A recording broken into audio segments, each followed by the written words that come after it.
Let's talk about the situation in Russia, because SAP put out a note this week. They sent out a press release kind of talking about that. And when they were pointing to what their shortcoming was for the bottom line, that was a lot of Russia-related talk.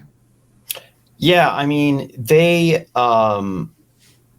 SAP was doing very similar things that other companies in their class were doing, but I think they were getting more heat because they're a German company, right? And there's a lot of heat on the overall German government on the amount of military support that it's giving Ukraine. It's kind of been a huge story, less so in the United States, but more so in the EU.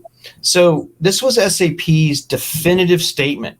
First of all, that it's supporting Ukraine and all the government sanctions, and it always has. But this is essentially a complete and orderly exit. I mean, think about this: if you've been servicing a customer for 30 years, and literally the shit hits the fan, you really have to think through a pullout. It can't be, some crazy thing. You might be shutting down a hospital.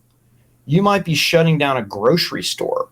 Okay. And I think when you look at the big picture, I don't think anybody can say it's a good idea to leave anybody in any country at risk of food or medical or anything like that. Maybe you're going to take down a power grid.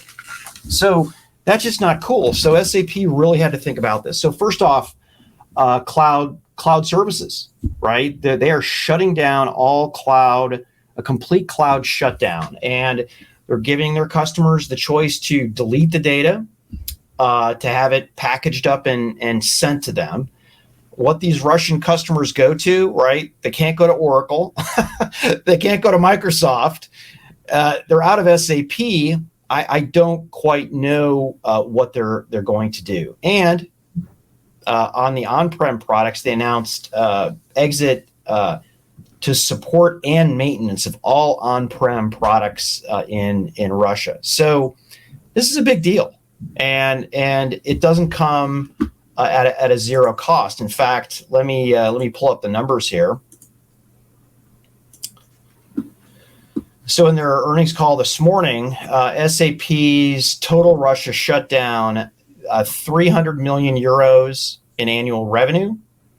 There's going to be a one-time 80 to 100 million euro one-time charge, and overall a $350 million non-IFRS profit hit. And non-IFRS is like non-GAAP here in the United States. So it's going to leave a mark. So, some countries do very little business in Russia, and, it was on the edge. Maybe it was one application, not a big deal. They've been operating for 30 years, powering hospitals, manufacturing plants, food processing, and things like that. But they're taking a pretty big annual hit. But you have to, and I give them credit for doing this. Yeah, absolutely, Pat. And you hit a sub theme that I want to mention. I don't think I need to beat the drum really hard, but we conflate things a lot as a society, causing economic harm to Russia to slow down its military actions and to make Vladimir Putin think about his continued strategy to inflict this war in Ukraine is one thing. But there are a lot of citizens in Russia who have nothing to do with this. There are people that are running businesses, there are families they are trying to feed. I mean, the broken supply chain, we could have extended famine. We were listening, you listen to the All In, and I do, talking about the food insecurity risks that are being created right now in the world. SAP is a backbone of businesses, large and small, in almost every industry. They break into more than 25 different industries, everything from agriculture to mining. And these companies are just like us. They're just people that are running businesses that are being basically penalized because of the actions being taken by a regime.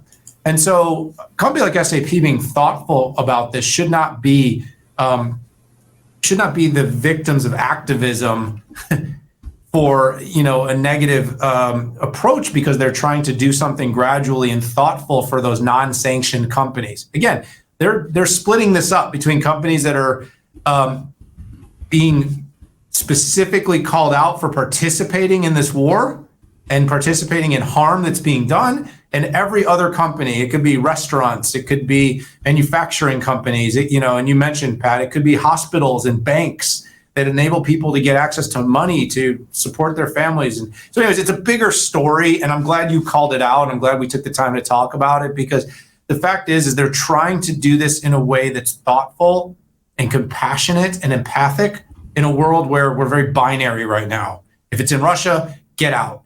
Like, it's one thing if you're McDonald's, like, yeah, we're not gonna sell any more cheeseburgers there because we're not gonna profit. It's another thing when you're saying, like, you know, the local school district that, you know, that depends on SAP for data in the back is not gonna be able to run or pay its teachers anymore, or, you know, fund maintenance on its facilities because it's basically taken their entire systems down. So I'm glad that, you know, again, nuance, people, nuance. I think one of the themes of this show, nuance. I wonder how many millennials and Gen Z who, you know, look at this stuff have ever worked in a factory before, or, you know, done something who actually understand how real business is conducted. Maybe that's my old man, get off my lawn point of view here, but I think every kid should work in a factory to see how things actually work, get their hands dirty a little bit. Yeah, when I started working, my dad owned a trucking company. He made me work on the dock, and I had to work in the yard of the trucking company, and I picked up trash. That was my first gig. My second gig was unloading and loading trucks on the dock, and I wasn't the one in driving the forklift. I was the one that did all the stuff the guy on the forklift didn't want to do. Yeah. So I can tell you, it's, you know, it's real work.